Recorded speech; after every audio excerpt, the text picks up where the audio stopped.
Sa pagkatapos nga po ng laban ni Jerwin Cas laban kay Takuma Inoue, ay naglabas po ito ng video tungkol doon sa reaksyon ng kanyang mga anak or pamilya niya. Na sinabi ng anak niya na, "Pa, bumangon ka pa! Bumangon ka pa!" Siyempre, anak niya yun. Mahal na mahal niya yung ama niya.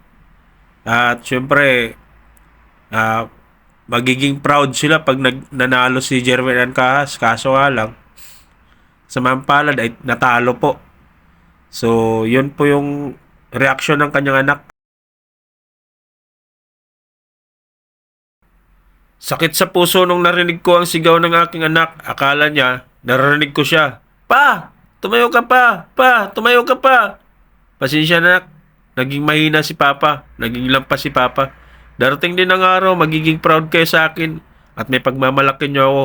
Kayo ang aking lakas sa pagbangon ko. Salamat, mga anak. So, sa video ito, nakikita natin kung gaano kalungkot ang pamilya ni Jerwin Cas at humingi ng tawad si Jerwin Cas sa kanyang pamilya at sa kanyang anak dahil naging lampas siya at mahina. Pero si Jerwin Cas ay hindi naman talaga naging mahina. Talagang tinamaan lang talaga ng solid sa kanyang tagiliran.